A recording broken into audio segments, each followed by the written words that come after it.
Good afternoon, everyone, and welcome to the NCSA CSND office hours session for K-12 teachers. I'm your host, Jeanette Dopp-Heidi.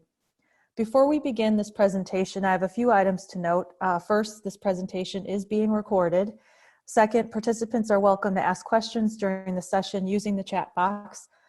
Click chat and a chat window will pop up. Type in your question there, and we will be following the questions as the presentation goes on, but also we have time at the end for questions as well. This event is a new event. It's broken down into two parts. First is our presentation covering a variety of security topics, and the second is a question and answer session that we call office hours. And that session will remain open until 5 p.m. So those of you who might need to leave but come back, you're welcome to come back and ask more questions. This is our first time hosting an event like this, and we appreciate your attendance and want to make this event as helpful to you as possible. So to help facilitate that, we have two security engineers who are monitoring the chat with us, and they will be helping answer those questions. And before I hand over the presentation to one of our first presenters, I just want to go through a little bit about NCSA and CSND. NCSA is the National Center for Supercomputing Applications. We are located at the University of Illinois, and the purpose of NCSA, at least the current research focus of it, is includes digital agriculture, health sciences, earth and environment, astronomy, plus much more. The CSND department is the Cybersecurity and Networking Division at NCSA, and it's composed of researchers, developers, and specialists who work to advance the state-of-the-art of cybersecurity and networking.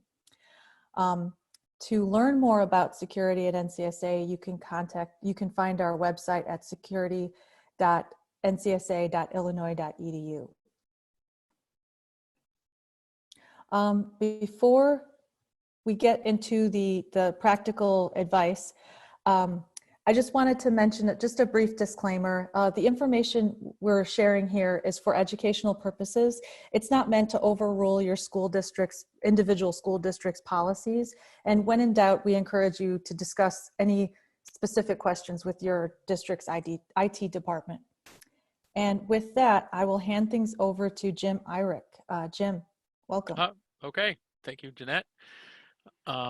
Go ahead and go to the slide. Yep. So the first thing I'm going to, so I'm James Eyrich. I'm the manager of the Incident Response and Security Team at NCSA, IRST, and I am one of the two security engineers. The other one you meet a little later, which is Leandro.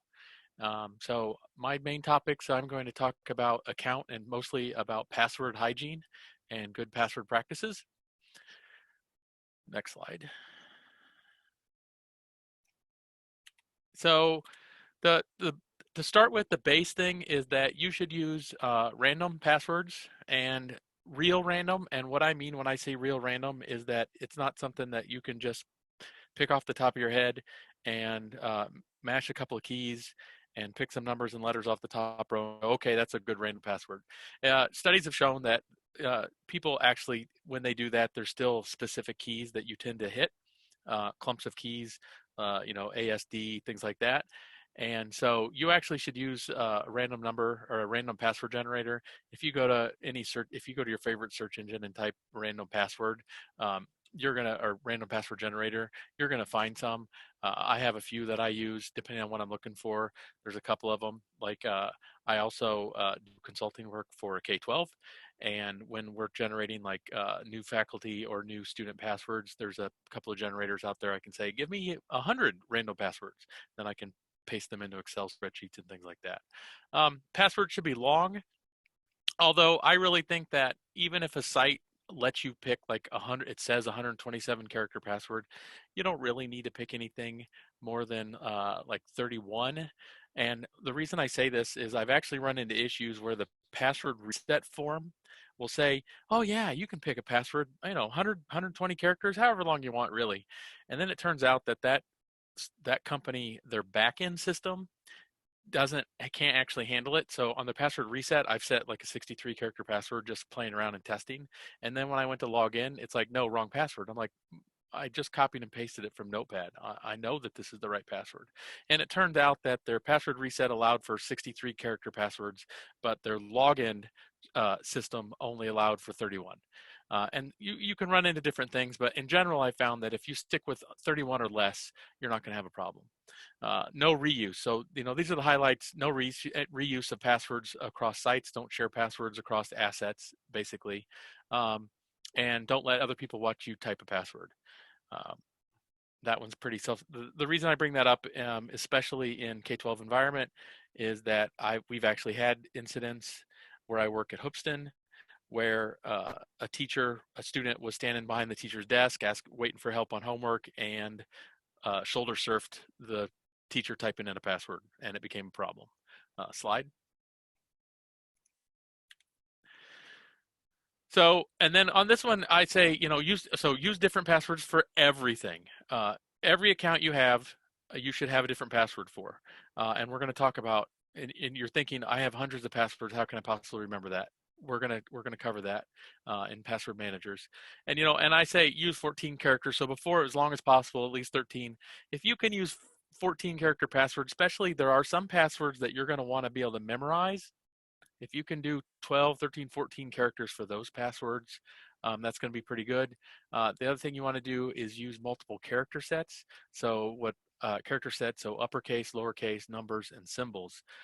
In general, because what we're trying to stop, part of this is from what's called password stuffing or uh, hashing, rainbow table kind of stuff, is that we want the longer the password, the fewer character sets. We're trying to basically extend how long it takes for somebody to randomly guess your password. Um, slide. So one of the things, so safe passwords, the exceptions to making fully, completely random passwords that you have no idea what they are, your district email / if you use, G Suite or Office 365, it would be good. Oh, go back one, please. There we go. It'd be good if you knew what that password was. Um, because that's a kickstart into getting into your other stuff. Your personal email, same kind of thing. Desktop, laptop, obviously you need to, if you're going to use a password manager or something, you need to be able to log into your desktop or laptop or your mobile device before you can start using that password manager. This one I always throw in there as I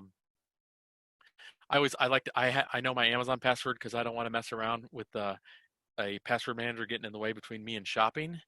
And then obviously, if you're going to use a password manager, you need to know the password.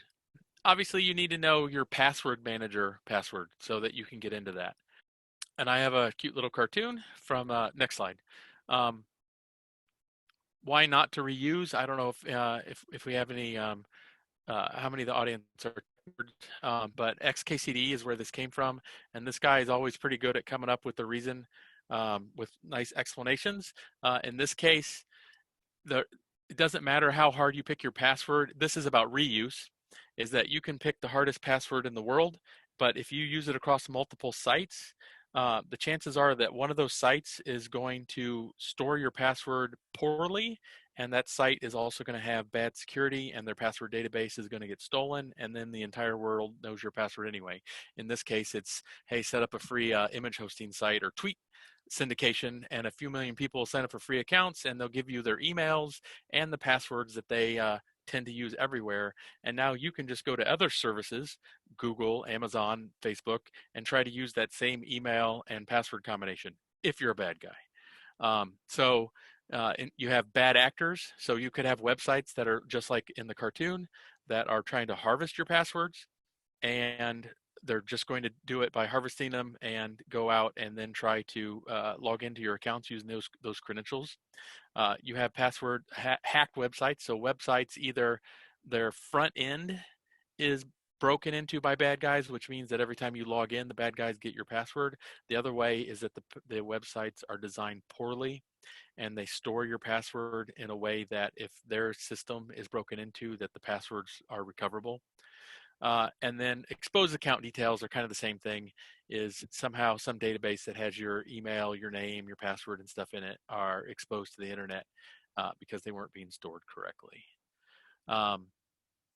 And that's what I wanted. I have a note that I've about this, and especially for that we're all working remotely now, is that one of the things I've seen um, is that teachers are really flailing about trying to find websites to help them in this new situation we find us in with remote access, and they're like, oh, I need to be able to use this website, I need to be able to use this Firefox or this browser extension and things like that, can you please enable it? And there's a distinct possibility that some of these websites that are out there going, hey, they're going to advertise themselves as the best thing since sliced bread for remote teaching during this time of remote learning, and that these sites may actually be bad, and they might be trying to harvest your username and password to use for nefarious reasons. And so that's a good reason that if you're signing up for new services that are like, we can solve all your remote learning problems, but nobody's ever heard of this company before, uh, definitely use a different password than you use anywhere else. HaveIBeenPwned.com, you put in your email address, and this company collects information from all the when hackers steal password databases and other account details off from websites on the internet. Have I Been Pwned tries to see if they can get a hold of those copies of those, and they integrate them into a database, and it'll let you know what services you had accounts on, that those services were leaked to the internet, most likely meaning that not only is the password for that site in jeopardy. So, for instance, LinkedIn has had this problem, and there's been a couple other ones. I put my email address in there, and there were at least 6 sites that it said my credentials, password, and other information had been leaked. But you can then assume that password, that if you reuse that password on any other site on the internet in combination with the same email address, you're now at risk on all those sites, not just the one that was hacked. And this is where I go back to, poorly managed websites or websites that are hacked, is that by reusing passwords, it's not that it's not that I'm concerned that necessarily that Google or Facebook are going to get hacked and then people are going to be able to log in as you on Facebook or log in as you on Google. The issue is that you've used the same password on Google as you've used on I like to ride mountainbikes.com, and that website gets hacked and they steal your password from there, and you also registered with or gave those people your email address, and they just go to Google and try to log in, or Office 365 or whatever, and try to log in using that email and password.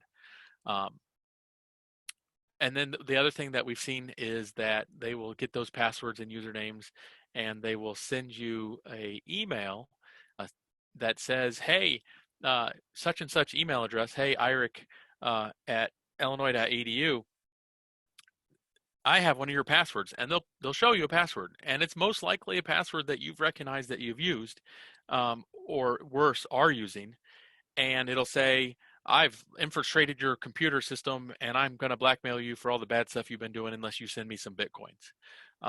I've gotten those emails. The funny thing is that they're passwords that I also 20 years ago, 15 years ago, used a lot of passwords, the same password on multiple sites. About 10 years ago, I made an effort, and it took hours. I went through, and every website that I knew I had used, I logged in and changed the password to something different. And but once it's done, and then you don't have to worry about it. But it's kind of interesting is now when I get those emails, either it's a password, like I said, that I don't use on any public internet site for a decade at least. So I'm like, yeah, whatever, dude.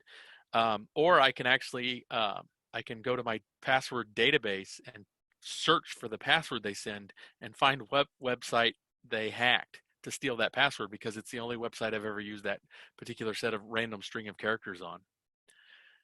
Next slide. So now I want to talk about password managers.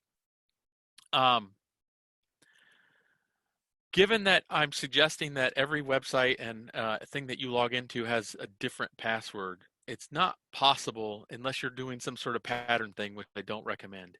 It's not possible for you to know all these passwords. And so how do we save them? Um, a lot of people are surprised to hear this from an IT security person, but paper, I'd rather see you have a notepad or a notebook that you write the site name in and the password in, or a Rolodex kind of thing, than reuse the same password across sites. Um, it's effective as long as you're actually generating truly random passwords, again, using something like a website or that generates passwords for you. Um, you need to make sure you don't leave it laying around. And then in general, we're trying to protect people from bad guys that are going to access systems via the internet. They're in other countries. They are not in your town and they are not going to come into your house. So we're not worried about somebody stealing your purse or your bag or breaking into your house and stealing your password notepad. I mean, those are concerns. If you have a habit of losing book bags, then don't put it in there and take it out publicly. Um, but I'd rather see people, like I said, again, use paper to write down random passwords than to reuse the same password across every website. The next thing is browsers built in. So Firefox and Chrome, those are the big two browsers that I use, have password managers built in now. They've gotten a lot better. There's still some concerns, and you'd have to research it.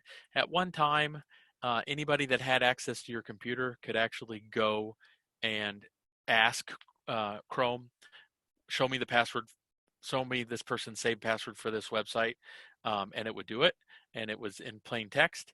So that wasn't so great. Um, the reason that that's not so great is that not necessarily that somebody's going to come in and log into your computer, but if for some reason your computer had some sort of exploit that somebody was able to do a remote access to it, um, then they might be able to pull out the file that has the passwords. So that's somewhat of a concern. But again, all these things are better than password reuse. Both Google and Firefox, if you create a Mozilla account or a Google account for Chrome, will synchronize your passwords across, I believe, mobile devices and browsers across multiple platforms. So you could have it you could log into it on your work computer if that's allowed, your personal computer, your laptop, your mobile phone, and then the password managers will be saved across all that. Next slide. Uh, the better ones that I like are password managers they're not a that's their primary function is as a password manager, as opposed to um, like the browsers, that it's a password manager function built into a browser. The one I'm most familiar with is LastPass. I use this personally. University of Illinois, NCSA, we have an enterprise account that we support multiple users in, and then multiple businesses that I've consulted for use LastPass Enterprise. Um, the personal one you'd have to look, and it's gotten better, is that LastPass has free LastPass, and then there's also paid per month. There's also Family LastPass. Um, they've added more and more features to the paid version or to the free version. Previously, there were some things that you couldn't do unless you paid. There's still some, so like two-factor used to be mostly, uh, and mobile phones used to be mostly behind the premium version. Now mobile phones have been moved to the free, last time I checked, and some two-factor methods. And I'm going to cover two-factor in more depth later. Two-factor means that you have to have something besides your username and password to be able to log in. One of the nice things that we use at NSA, LastPass, and with family plans is that you can share a password. So you have let's say it's at your house, the printer has a password on it for configuration. You could save that password to the printer in a shared family folder, or maybe husband and wife or a couple. Um, you would share the password to the Ameren power bill, so either one of you can log in. Even though it's a truly random password, you can log into LastPass and go to this shared folder, and it'll say, this is the Ameren password or the Walmart or whatever passwords. There are other ones that are cloud-based. I know Dashlane and 1Password are fairly popular. I think 1Password at one time was a big Apple product. I assume it's, I guess I should my guess is it's cross-platform now, but I know a lot of my Mac using friends are 1Password customers. And then Dashlane's another one that I found. I'm just not familiar with them. One of the things go back to LastPass is that you can get what's called the enterprise, and that allows what's called like a super administrator. It would be similar if any of you know of like the IT guy at your school, or you are the IT guy. You know your Windows domain or the administrator account is that you can set policies. So you can set things like uh, they have to re-enter their password every 24 hours, or anytime the computer's rebooted, you have to re-log in. That way, if they walk away from it, it'll automatically unlock the passwords, and then somebody sitting down at the computer won't have access to them. You can also do things like enable recovery, which is especially good in the enterprise environment, where it's possible for your users to lose access to their LastPass, which if every password's random, they basically have no idea how to get into their accounts. They'd have to either do some sort of password recovery procedure, or have the LastPass enterprise administrator recover and change their password for them. There's also local, where the password is stored locally. This would mean that it's not synced between devices. You'd have to keep it on a USB key or only use it on your laptop or desktop. One of the concerns with local only is that it's up to you to make sure you back it up. Again, if you're using completely random passwords, it could be a problem if you lose access to your password manager. So if you decide to use something free like KeePass, that's what I used before I switched to LastPass. 1Password is free. The free version of 1Password is a local only, and then I found something called NPass. These are all fairly popular local password managers, but then it's up to you to make sure that you have a backup copy of these things, and not to lose them in case of some sort of loss of your laptop or critical failure of your hard drive slide. Before we continue, can you explain a little bit about these YubiKeys and other Oh, sure. dongles? Yeah, thank you. Yeah. So, and I said I'm going to cover this more. I have a thing on multi-factor authentication, or what's also known as two-factor authentication. It's where basically you have to you know something, and and in general it's something you have. So I know my password, or for some stuff I know that LastPass knows my password. Um, and then, but in this case, we're accessing LastPass. So I know my LastPass password, I know my LastPass username, and then I have to have something. A YubiKey is actually a token. Uh, in general, there's some wireless ones, but in general, what these tokens are is a USB device that you plug into the USB port on your computer, and uh, you like for LastPass with the YubiKey, you log into your username and password, and it says, okay, I need to see a YubiKey now, and you touch a button on the LastPass little contact pad, and it types out a string of characters they look random, but they're actually completely deterministic. Um, they have a seed and a count value, so that the LastPass server knows what the next one, or usually it knows what like the next 100 of them should be. And if the one you send it is one of those, then it lets you in. And if you cannot provide that string of characters, then you're not allowed access. And so I could tell you my LastPass password right now. I could accidentally expose it during this presentation, and you would still not be able to log into the LastPass website and access my passwords. So now I do recommend that if you use things like YubiKeys, that you LastPass, last time I checked, allows you to register 5 YubiKeys per account. I recommend at least 2, and I have one on my keyring that I take to work with me, and it's in fact there's one plugged into the USB port on the computer I'm using right now, and then I have one in my document safe at the house. That way, if I lose it or it stops functioning, I can log in with the second YubiKey. Thank you. No problem. Oh, and I guess we didn't say this earlier. I'm sorry. Feel free to post questions in the chat, and if Jeanette said it, I didn't hear it. I'm happy to stop just like I just did and explain something and go back. So feel free to go ahead and type it into the chat if you want something explained further or have a question related to the slide that's on there.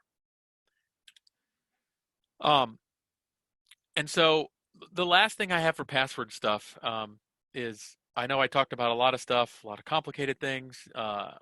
and technical, some of it technical, is that, and some of it takes some effort. Like I said, when I transferred to using LastPass and um, made every website a random password, I literally sat at a computer for multiple hours, several times, and changed every password that I knew, or every site that I knew that I used to a random password. If at all you don't want to go through and do that, at least do what's on this page, which is you should use a strong, separate password for your email. The reason I say your email is because a lot of websites will let you recover your password using by saying send me a recovery link, and it goes to your email. So if the bad guy has access to your email account, they can reset your password to most websites, because they'll just go there and say send me a recovery link, and then if they can log into your Google account, your Yahoo, your Office 365 account, then they will just be able to do the password recovery for you and take over your account. um, in fact, I know some people that they don't actually know the password to their some of their accounts. They just do the account recovery, and then they log in using the account recovery link, and that sets a cookie on their computer. And then anytime the cookies in their browser get reset or they get a new computer, they just do that again. I'm not suggesting that. I just find it interesting. So that's why to have a separate password for email. Why to have a separate strong password for your bank? Well, it's money. That's it. Because the uh, cost of having your bank account taken over by a bad guy can really put a crimp in your life. Between it, how bad they do. If they take all your money, it could be a long time to recover that, possibly. Court, police, lawyers, all kinds of stuff would have to be involved. So just do everything you can so that your bank account is as secure as you can possibly make it. The second one is your mobile phone company account. So what I mean by this, and I don't mean like you should have, the Face ID or uh, fingerprint or a pattern or whatever to lock you should have a lock code on your phone. What I mean is actually your T-Mobile, AT&T, Sprint, Verizon account. The reason for this is that a lot of sites add, you can do multi-factor authentication, or they'll do multi-factor recovery, or they'll do past account recovery by sending you a text or a phone call. If uh, the bad guys, the bad folks, can get into your AT&T account, they can order a new SIM, or they can transfer your phone number to a phone that they have access to. Which means then if, for instance, when I log into PayPal, it says, okay, great, you know your username and password. We're now going to send you a code to your text. We're going to text you a 6-digit code. If the bad guys get a hold of my phone, get a hold of my AT&T account, they could transfer it so that they receive that code number. And then if they also have my password, they get in my account. And then even worse, easier would be if somewhere says, oh, you forgot your password. Well, just select your phone number from this list, and if it's the right phone number, we're going to send you a text message, or type in your phone number, and if it matches the one that we have on file for you, we're going to send a text message with a link to recover to change your password, so you'll be able to get back into your account. Obviously, if the bad actors can log in your mobile phone company account and transfer your phone to a different phone that they are in possession of, then they can do account recovery on you and get into your other accounts. Slide. All right, so that's the end of the password. Oh, hey, we have a question. Yep. So I'll go ahead and read this. I use KeePass. I store the file on Google Drive and can access it through all of my devices. What are your thoughts on that? So I'm fine with that. That actually, so this is that's actually how I used KeePass before I migrated to LastPass, and it worked perfectly fine except for two things. Every once in a while, I had a problem. I accessed it through Google Drive using Drive Sync, and every once in a while, I'd have a problem um, where the laptop or the desktop I was on would not have, for some reason, the Drive Sync failed, and it wouldn't have the most recent copy of the database, and I wouldn't have noticed, and then I added stuff to it. So now I have a collision, is because there's new sites in, say it's a desktop and a laptop. and for some reason I make changes to the database that the laptop has, and then I go log into the desktop and I make changes there, and then Google Sync says, oh, we have a version control problem. So that was a concern. There's ways to make sure that that doesn't happen, but it happened. And then the second thing is I actually wanted to add multi-factor authentication. And to add multi-factor authentication to KeePass was really clunky at the time. And it also got out of sync even worse than the main password database. So that's when I just migrated to LastPass using a YubiKey. Any more questions about passwords? I will go ahead and just, underscore some of the things that Jim said earlier. I also migrated to a password manager, and it was a little bit of a chore moving some things over. I would say it probably took me an hour or so, but now it is so nice to know that I don't have to make up a magical password. I can just say, give me a password that's this many characters, and it'll save it for me.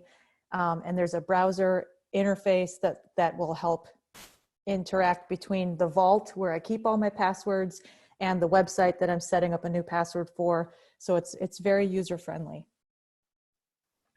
So that brings up, that's a nice thing about if you have any kind of password manager that is browser extension, somehow browser aware, is that the LastPass in general can't, and other ones that are browser extensions, can't be tricked into providing the wrong credentials. So if you, like, I don't have it autofill. There's been some concerns about autofilling, bad websites having JavaScript that steal the password when you autofill. But if you, it says, hey, I recognize a password field, and you right click, and it'll say, oh, fill in the site for Walmart.com. Okay, fill in site for Walmart.com, hit OK, log in. But if I right click on where I think I'm at Walmart and I right click and it says no site, then I'm going to look at the URL again and go, why does LastPass think that it doesn't know the username and password for this site? So that's an extra advantage, and it certainly is nice not having to type username and password. So, I talked about random passwords for every website. In general, we're using passwords for websites. I mean, that's not the only use case, but that's the use case for most people most of the time. And so if you have a password manager that integrates with your browser, um, then you're not having to type this random stuff. You just right click or have autofill enabled and it does it for you.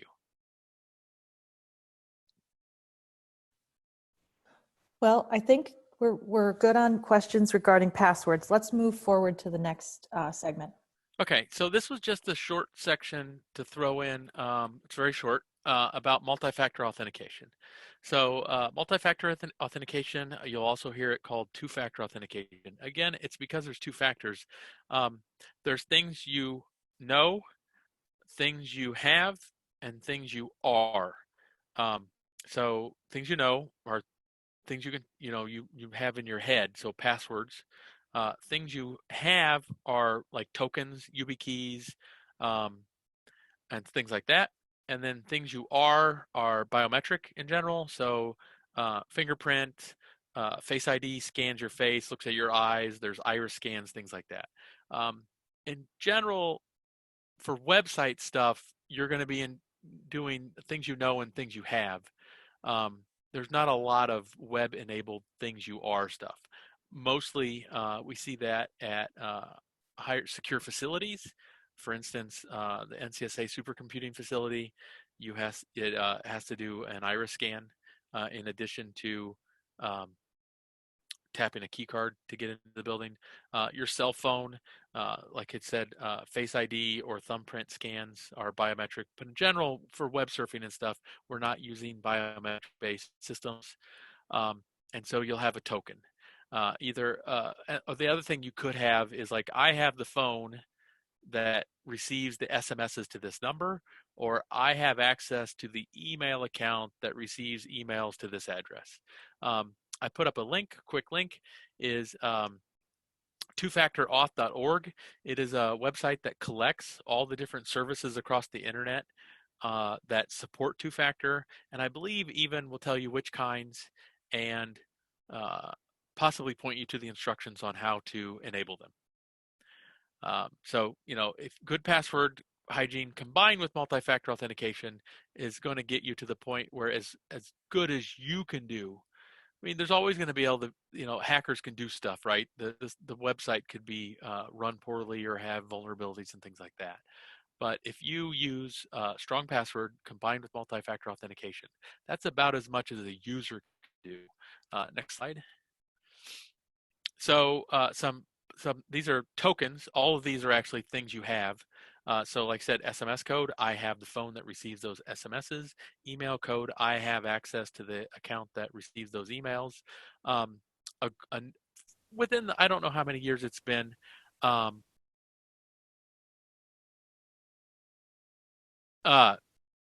U2F FIDO Alliance has come along. I actually linked to one in the slideshow that's from Amazon. It's made by YubiKey. It's not a YubiKey, or it's made by Yubico. It's actually called a Yubico U2F token. They're about $20. And there's a couple other brands. Google has their version of FIDO Alliance tokens now. The one I point to, if you is it going to break stuff if you click on that so we can see a picture of it?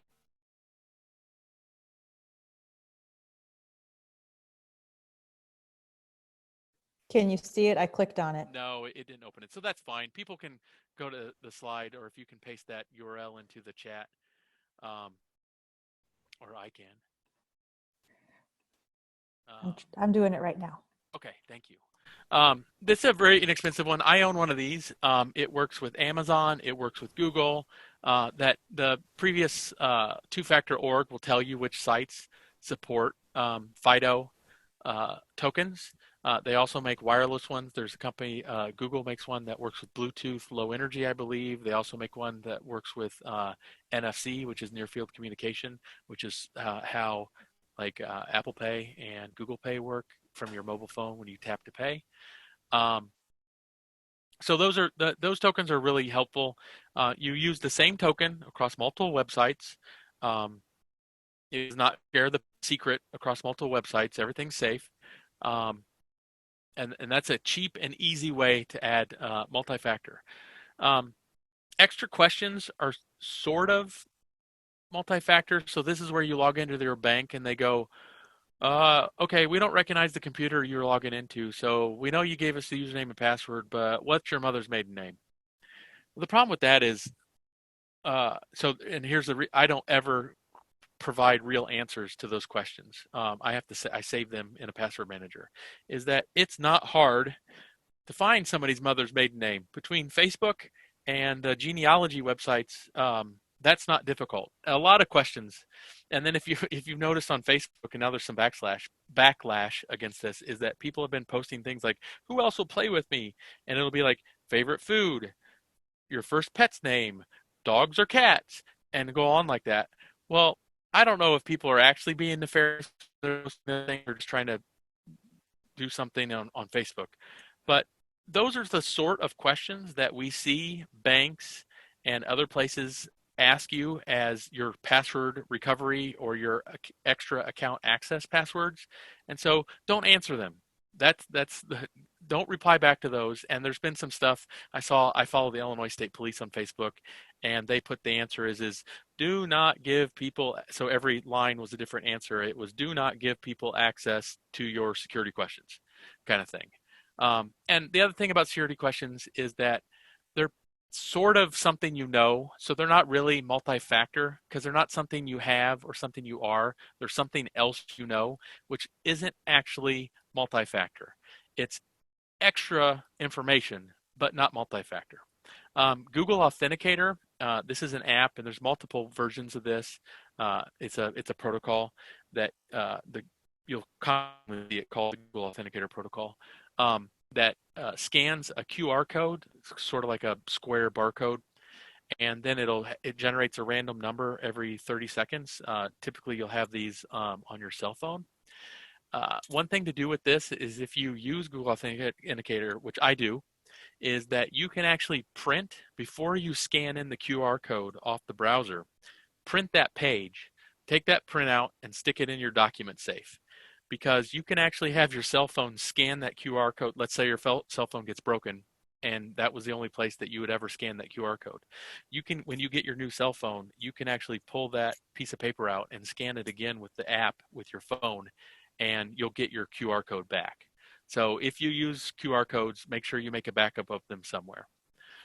Duo and RSA, Secure ID, are both mobile device and can be hard token. So hard token is, it's a little piece of plastic, like key fob that you either push a button or it constantly shows a different number. The Duo ones that NCSA uses, you hold the button in and then it shows a code for for 30 seconds. The RSA one, I think every 30 seconds or 1 minute, it rotates to a different code. They also have mobile ones. Those are more like enterprise offerings.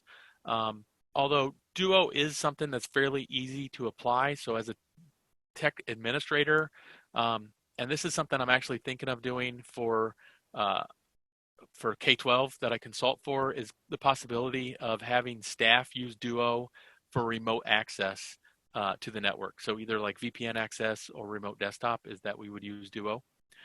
Those are paid for things. RSA is absolutely basically a non-starter for anybody that's not a large enterprise. It's an expensive, complicated product. But Duo is really simple, to the point where if you want to play with it as an IT person, there's a free version that you can play with, and just you could install this and play with it on your home desktop. Next slide, which is do you have any questions? Yeah, while people are thinking of questions, I'm just kind of curious, for those of you who are watching, are any of you using multi-factor right now? Maybe if not at your institution, in other areas of your internet identities? Oh, one person's saying that their district just instituted Duo. Okay. Okay, another one said Duo, and another one says using Google Authenticator. Oh, and then another person's saying that they're using LastPass. Okay, great, good. It's nice to know that we're talking about these things and you are already interacting with them, so that you can have a context to help understand what information we're trying to share. And then one thing I want to go back to cover about SMS is, so we talked about this, about protecting the account of your mobile phone. SMS is probably one of the least, SMS and email recovery codes are ones that I would, if you have an alternative, if you can use Google Authenticator, Duo, or a hard token, those would be the preferred multi-factor authentication methods. All of them are better than none. Okay, so I want to be clear about that, is that using any of the MFA examples I listed are better than not having MFA. But of all those, SMS is probably the weakest, and the reason is that the worldwide phone system is fairly vulnerable to attacks. And if somebody wants to steal an SMS message being sent to your phone number, it's not impossible. They just have to spend some time and effort. And so that's why, if SMS is the only thing you can use, great, use it. But if you can use Google Authenticator or a U2F token, that would be preferred. Thanks, Jim. Thank you. I think we're ready to move on to the next segment on scams and phishing. Leandro, can you hear us? Yes, good afternoon. Hi, we Thank can you. hear you. Go ahead. Thank you. My name is Leandro Avila. I'm a security engineer in CSA, and we're going to talk about phishing, which in a time of emergency like the COVID-19 situation that we're living through, it evolves and it becomes a bigger threat. So let's discuss a little bit about that. So in my next slide, we're going to start working on that. So first thing is that the trend that is being seen today is that email is the main point of entry of malware to any enterprise. And part of that is because it's the easiest way of point of entry. And the other thing is it depends, it's also highly effective for the bad guys, because there is no technology that is perfect on defending email. Well, per se, not technology that's perfect defending anything, but email is a very low cost for the attacker, and as I say, is effective. Now, the trend that also we're seeing is that email is being checked more and is being accessed more in mobile devices. And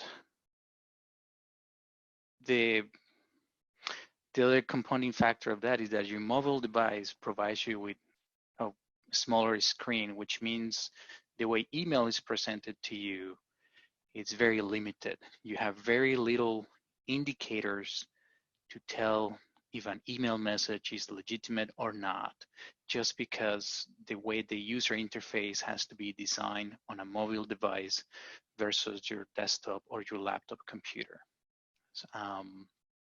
So if you were looking at an email, the same email on both your phone and then your desktop, you probably in your desktop are using something like Outlook or Thunderbird. So the information that you see, the address, the from address to address, subject, all sorts of things, it's a lot more richer than what you could see on your mobile device. So that's part of that shift between mobile devices and desktops. Also take into account that phishing is not only about email. You can receive SMS messages that are phishing. They're just trying to get information out of you, trying to get either information directly from you or just trying to get you to click on a link and visit a website that either is going to try to infect your device with malware, or the website is designed to impersonate a valid website and is trying to steal the information from you. And really, the only defense, the only very effective defense about phishing is to be aware of what it is and always be skeptical. ABS. And this skepticism in this defensive mentality is what basically everybody has to always keep in mind and practice to some extent. And I understand, you know, the main occupation of many of us is not computer security. You know, you want to get to the office, you want to get to your classroom, you want to get to the floor in the plant. So your main preoccupation is not with IT, it's not with IT security. So, but keep in mind that as a user, you also have to kind of learn a little bit and keep that skeptical mindset, defensive mindset about the emails and the messages that you receive on your phone as well. So for instance, in that next slide, I just have an example of an email screenshot I took. And from a point of view, yeah, that message looks very legit. I mean, it seems to come from somebody that works on my organization, and it comes addressed to me. Apart from the grammar being a little odd and the fact that I was getting fired more or less, there is really not a lot of indication of, oh yeah, this is a bad message. So again, that skepticism is that defensive mindset is what is going to lead you to at least double check with the person. Am I expecting a message from this person? Are we working on a project together? Yes or no? Did I request information from a different school district? Am I waiting for information from my students via email versus um, uh, my students submitting homework via the um, classroom system like Canvas or something like that, right? So having that defensive mindset is the one that will allow you to maybe avoid these kind of situations, and hopefully most of the time. I can tell you that the bad guys are getting better at creating these phishing emails and phishing scams. And it's the volume of information that we get is also in their favor.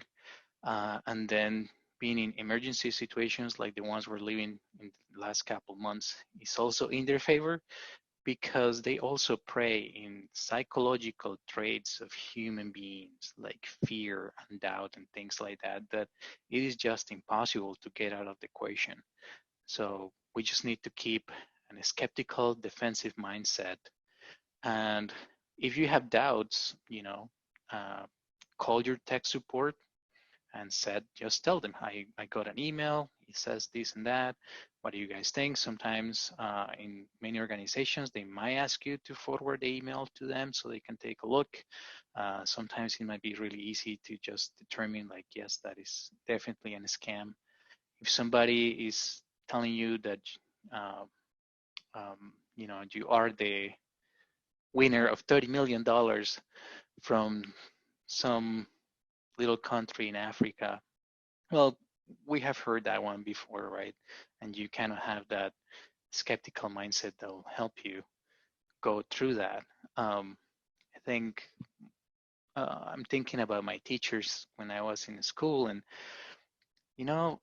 for some reason, if I would tell them that the dog ate my homework, they look at me and say, like, I don't think so, right? So we all have that uh, kind of sixth sense and a little bit of that street knowledge, street smart knowledge of like, okay, this is too good to be true, or this sounds suspicious. And it's always good to listen to your gut and to that kind of senses, because if it sounds too good to be true, or if it's a little off, it's usually better to just double check rather than to click or reply and then get your computer infected with malware or something like that, or maybe lose your information because you just gave it to some website that was impersonating the IRS. So listen to your instinct and be skeptical. Now, in this next slide, we are going to discuss the very basic things, like never send information that's sensitive, password, social security numbers, electronic health information, financial information via email. Email is not the right um, mode to exchange this type of information. Again, if you're not expecting a message from a particular person or entity, be suspicious, because if there is no reason for you to get that, well, then why are you getting it? And again, try to look carefully at the details of the messages. Some phishing email messages or SMS messages are really easy to spot. They have bad spelling. The stories are really convoluted, or it's easy to tell. Oh yes, this is definitely a phishing email. Some of them are not, and those are the ones that get very hard and probably will have an effective rate of success for the bad guys. And again, if you have a way to communicate with the person who is on the other side that is not email. So for instance, if I were to receive an email from my boss and I'm not sure that he was the one who sent me the email, well, I can contact him via Skype, or just give him a phone call, or maybe Slack, or some other medium, and just say, hey, Jim, I just got an email. You're sending me an Excel sheet for some report. Was that you? And I think that will really solve that issue of, he says, yes, that was me, I want the report tomorrow by 7. Or if he tells me, no, I didn't send you that, then then we know what to do. So it's always better to be skeptical and double check than, again, to get your computer infected or compromise your information by sending it to some phishing site. Now, real quick, before we move on to the next sure.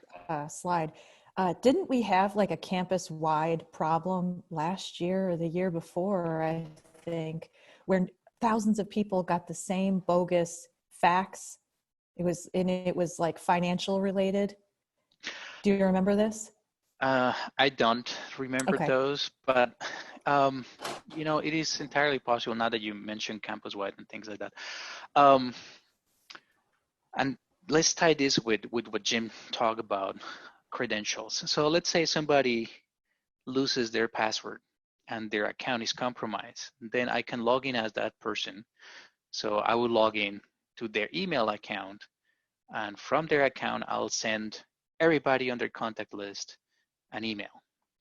Now, from the point of view of the recipient, that email in fact came from this person that you know. So let's say your coworker next door, right? And when you look at the email on your computer, it looks very legitimate. It comes from the right email address that always has come from. So those are really hard to spot. And it happened because, again, the credentials got compromised. So if this person was not reusing passwords, that reduced the chances of those credentials being compromised. If they were using a difficult to guess password, it will reduce the likelihood that that password is being broken and by brute force and guessed by somebody, and again, that account being compromised.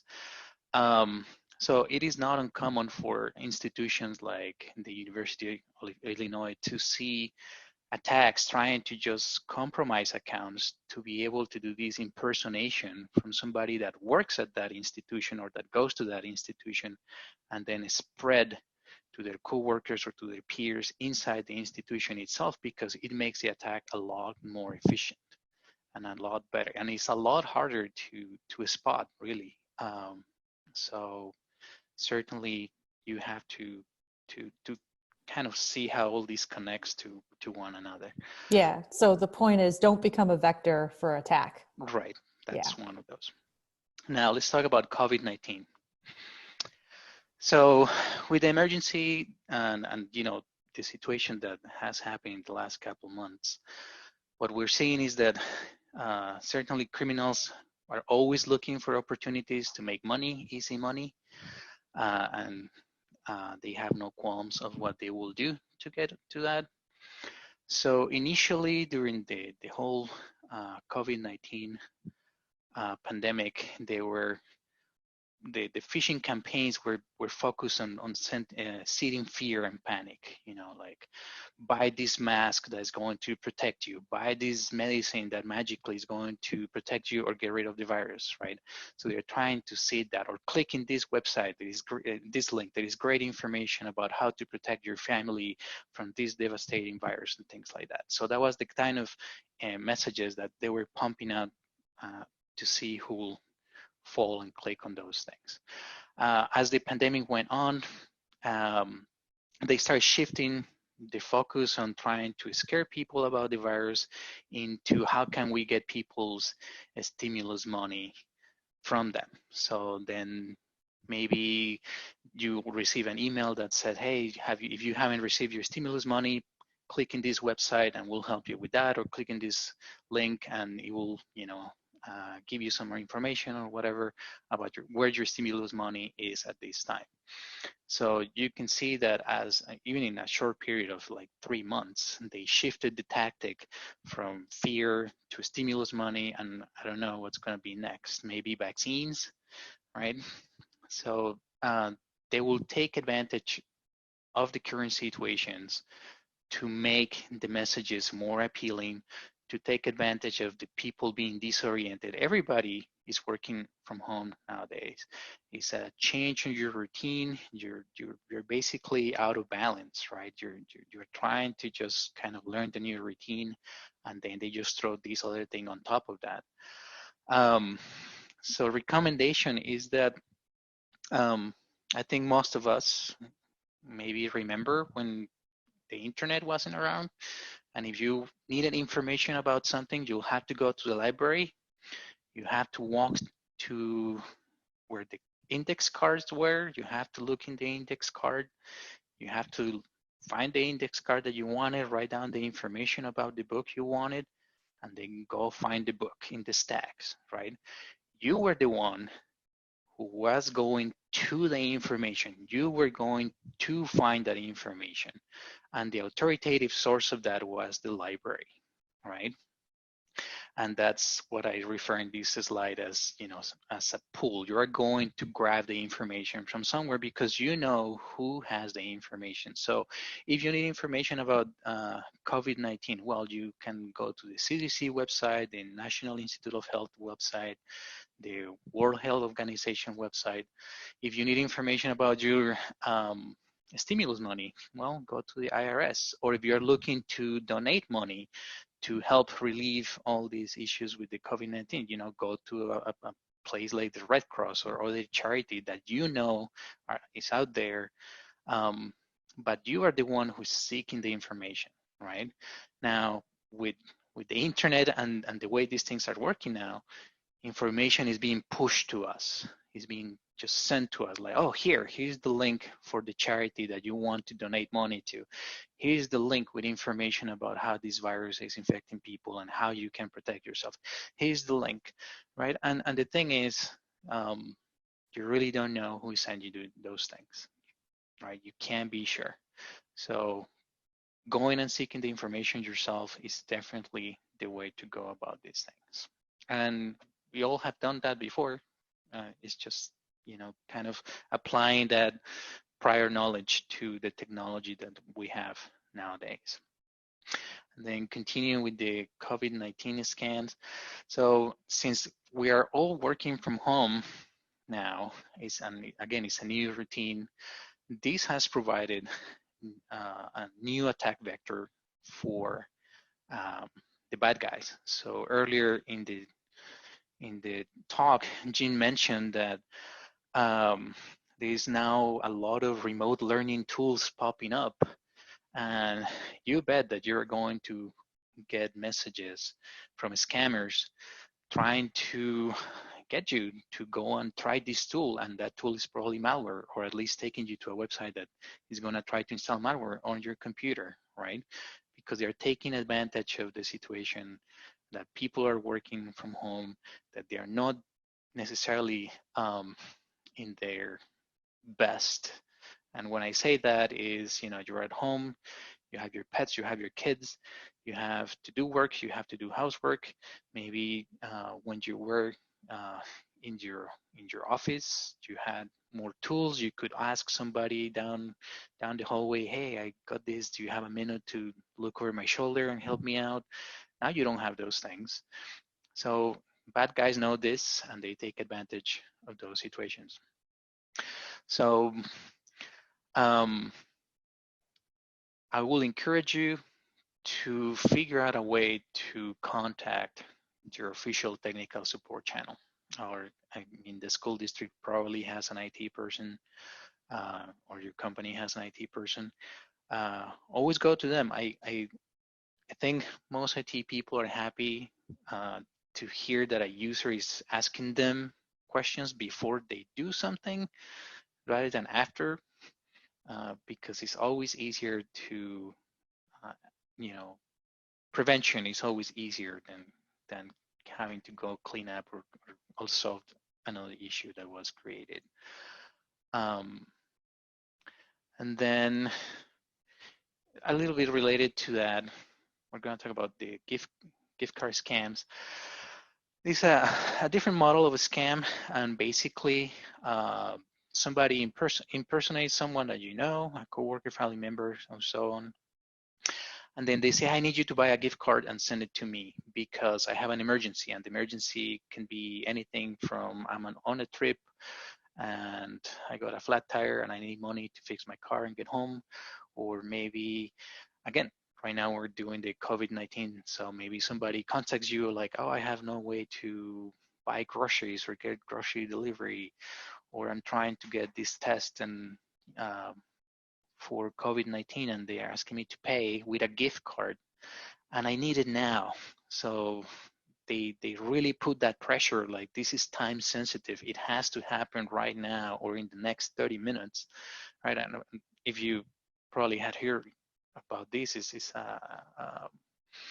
the pressure thing is a sales tactic, right? You know, buy it now because it's the last item, and you know, or if you this promotion is only available in the next 30 minutes, so people will go for it because you know that psychological pressure creates that sense of urgency, and you don't really put all your skepticism in line and maybe question a little bit of what's going on. So take into account that gift cards are like cash. So if you wouldn't do the thing that they're asking you to do with cash, then don't do it with a gift card, right? And then again, that urgency of the request is a pretty big indicator that maybe this is a scam and is not the real thing. Again, a variation is just instead of sending a gift card or buying a gift card, it's just sending a wire transfer electronically from bank account to bank account or something, or Western Union or something like that. And last but not least, since we're all working from home, again, it makes it easier for the scammers to take advantage of this different work environment, right? If you are in the office, right, the person who is in charge of purchasing, she or he can double check just by walking down the hallway and say, hey, did you just put an order to get, you know, $5,000 worth of paper and clay for the art department, right? And then they can say like, oh yes, we need this because we're planning on doing summer classes with kids, or not. Now we're working from home. This person can just double check. Hopefully he has a different channel that's not email, because again, email is not the best way to assert somebody's identity. So maybe any purchases should be double checked via phone call, and it might be tedious, but you know, this is what probably will save you a lot of headaches. It's just the good old phone call and checking with people via different channel than email. And last but not least, I'm going to leave you with this message. Always be skeptical, because it's like the ABS systems, you know, the anti-lock braking system in your car. I'm pretty sure for those of us that drive in winter conditions, we're very thankful to have the ABS system in our cars.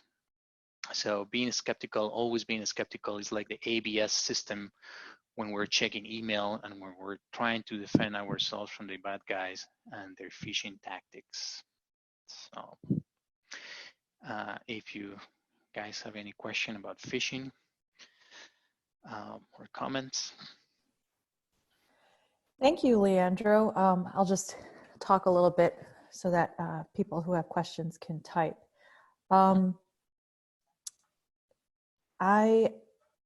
I am one of those phishing. I can't guarantee that I've never been phished, right? Because you wouldn't know until you find out. But I am kind of a little bit of a suspicious person, and so I've gotten into the habit of just forwarding a lot of emails to the NCSA security team to look them over as possible phishing attempts. And so, you know, just send it to just forward it along before you click on anything, forward it along to your IT manager and say, hey, does this look suspicious to you? And they can help do a little bit more background research into the message to see if it is indeed phishing. I'd like to add that if Yep. you are going to forward the email, you might be asked, or you might just do it preemptively, is that if your email client lets you say view all headers, that in order for security teams or IT teams to troubleshoot whether, or to analyze whether an email is legitimate or not, one of the things that we use is information that's buried in the email header. The email header contains things like the originating IP addresses, timestamp systems that the emails were delivered through, and things like that. And we find it very helpful to receive the headers when we're asked to analyze an email for being potential spam or malware.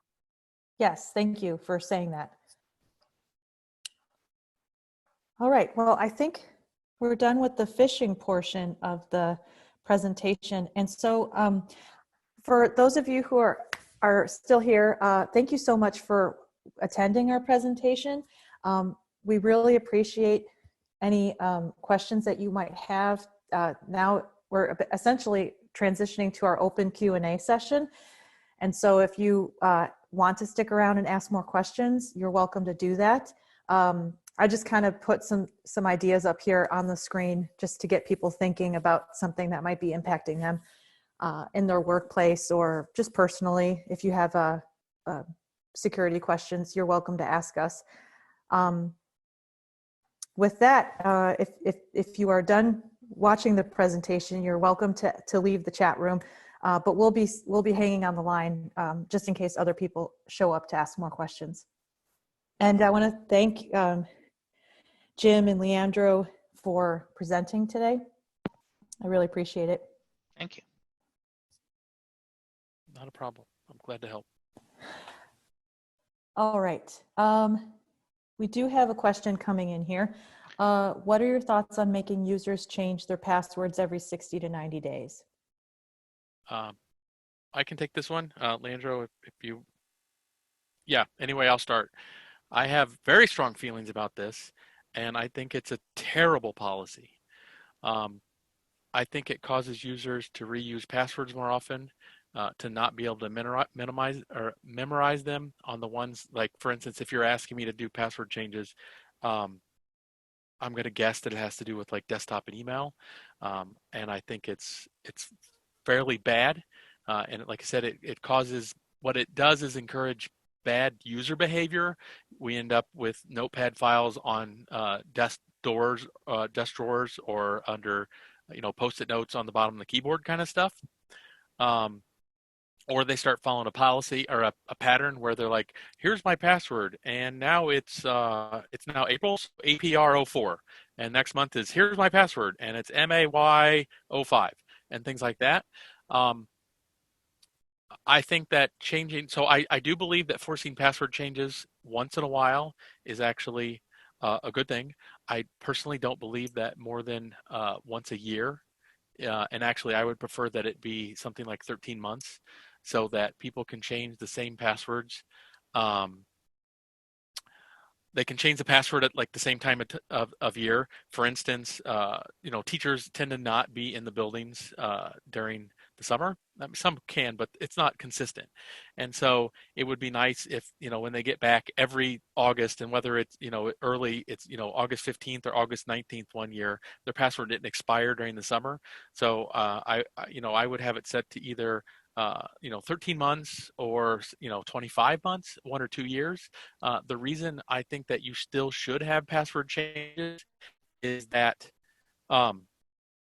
for people that have made a mistake or are just terrible about reusing their password, so they've reused their email password on some website on the internet, aforementioned in my cartoon about the web hosting site, so that they can post to Reddit or post funny memes, and they need an image host for that. If they use the same password and that password gets taken over, but I think there's a trade-off between having it done too often, which causes bad user behavior, and just general annoyance at security and things like that. And then you want it, like I said, I like 1 or 2 year long periods. And what that gets you is that if either your email system database is stolen or somewhere else that they've used that password is stolen, when they reset it, all that information that leaked to the internet is now no longer valid. And the 30 and 60 days, if it's your email system or if your user gets phished, so like Leandro was talking about, they get tricked into clicking on a link and logging in with their username and password. 30 or 60, 90, 30 days, even 2 days, doesn't help you at all for that, because the bad guy has immediate access because they know the user's password today.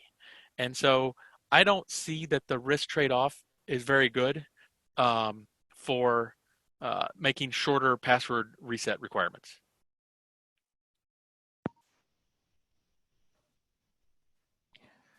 Let's take this follow-up question before we go to the other question in the chat here. The person's thanking you for your response. Another question, what is your opinion of forcing using two-factor for staff?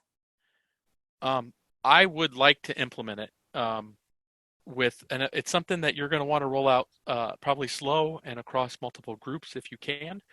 And very much with administrative, the superintendent go ahead kind of thing. And be prepared for a lot of help desk calls. So you're going to need some people that can reset tokens or however you choose to do it. At this environment to start with, if you offer SMS as one of the recovery options, or hand out like FIDO YubiKeys, although prepared for them to be lost or left in the classroom, SMS is what I'm trying to get at is that you want things that are necessarily easier to recover. So you're adding an extra layer by adding the MFA. So you're getting some security. And it might be okay to start with, again, any MFA is better than no FMA or MFA in general.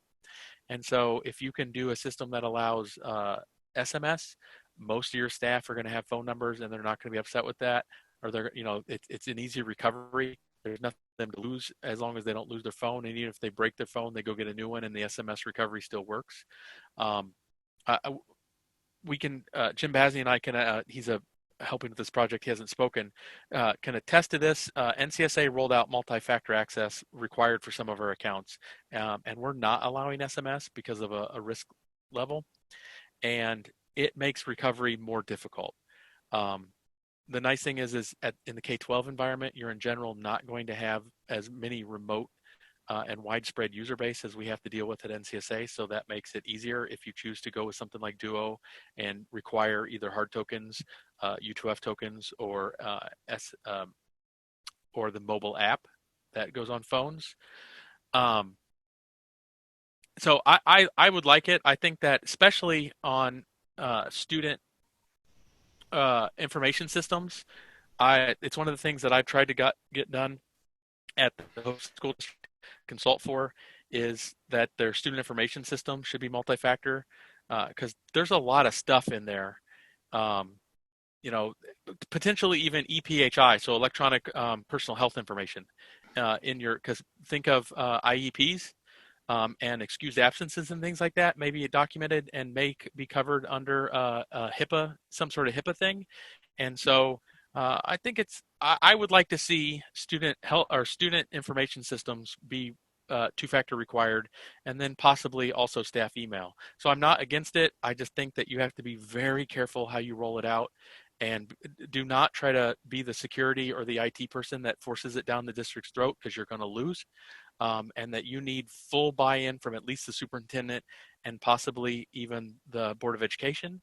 And the way to do that is to do a good presentation on the risk reward of rolling out MFA required for staff. And if you want to think about it, MFA, and I think you should absolutely, I don't know Office 365 very well, but at Hoopston, we run G Suite. So G Suite for Education. And MFA is always an option that I enable. I don't know if I have it allowed for students. I certainly have allowed it for staff. So any staff member that wants to use it is certainly able to, but we have not forced it. But you need to have a really good plan and have a lot of education and plan on having workshops for people to sign up for it. My guess, what you should do is probably make it voluntary. And once you get the go ahead for this, is make it voluntary, and then have workshops where people can enable it and you help them with it and they get used to it. And then possibly down the road, I'm talking 6 months, school year, a full school year, then you start saying, okay, all new staff have to use it and we're going to force it on everybody eventually. Thanks. I really like your rollout plan. That sounds like a very good suggestion. We got another question here. We have parents who are ABS, always being skeptical about single sign-in, and rightfully so, especially with students who are under 13. A lot of sites offer users to sign in with a Google account. How can we support parents in this? Some students have made accounts without parents' or teachers' knowledge because of using single sign-in options. Well, I think there is no good solution for that because there is no way for you to not force. I mean, the student can go and create the account no matter what. Other than, I don't know, working. I mean, I'm just thinking about the time I was 12, and if I really wanted to do something that my parents told me not to do, you'll find a way to do it, for instance. In terms of the sites that there is no way to force the site not to allow that federation. I don't know, Jim, if you have done anything with something like this before, but just the fact that the service is publicly available, that anyone basically can create a Gmail account, there is really no technical way to do it. It's more a matter of policy, as in you're supposed to do this, we're going to trust you to do this. I think it's a parenting challenge, right? I trust you to do the right thing, but from the technical side, point of view, I don't think there is a good solution for the federation and I guess forcing the kids to just use a particular account that the parents or the school want them to use. So I will weigh in that if you're a school district that uses Google accounts, so G Suite for Education district, um, and there's not a lot of single sign-in. I don't think there's a lot of sign-in with Microsoft account stuff out there. So in general, you're going to run into either sign in with Facebook or sign in with G Suite. I do support when school districts, if you roll out extra services, Clever or Renaissance Learning, if any of those services offer a G Suite authentication, that you do allow that, because I think having the students only have, like, for instance, if you're a one-on-one district or whatever, and the students are logging in on their Chromebooks with their Google accounts, I think it's a great idea to allow any apps that the school district is officially supporting to support login with Google, and then if you work on that with the vendor, assuming you're paying for the service or if you made some contract with them, that they know it's one of your students then when they log in, because of the domain registry, the domain of the email address that they're using to log in with Google on. I think that's great.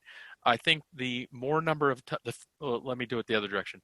I think the fewer number of times that students have to type in their password while they're at school on their Chrome device or their one-on-one device, or even in a shared computer lab, is better. Just because students are students, they're going to shoulder surf. I've run into issues where students found out other students' passwords and caused it was a pain in the butt to untangle. So for official school things, I think logging in with Google is great. As far as, I agree with Leandro, if we're talking home stuff, it's really difficult to do something like that. And then the question also asked students under 13. G Suite has the G Suite for Education has stuff and complies with the things required for under 13 users. So then you don't have to worry about that as much when they're logging in with a Google account for a single sign-on. But as far as at home stuff, I don't know, it's very difficult. I have to tell you that personally, I don't use single sign-in for anything, pretty much. I never use sign in with Google or sign in with Facebook. I always use sign in with email option. And this goes back to, I use LastPass, and I then create a random password for that account. I just don't care to have Facebook or Google know every website that I'm logging into using their cookies. Yeah, me too. Feel free to follow up if we didn't answer exactly what you're, or if you have, if you'd like a better explanation or more in a different direction, feel free to ask the question in a different way, and we'll try to see what we can do. Oh, they're saying, thank you. All this information has been extremely helpful. Perfect. Thank you. I'm not a security professional, but I too do not sign into any account through a Facebook or Google account. I make unique passwords for everything. And it's okay to do because I started using a password manager and I just integrated it into my process. And so it's easy to maintain once you get going.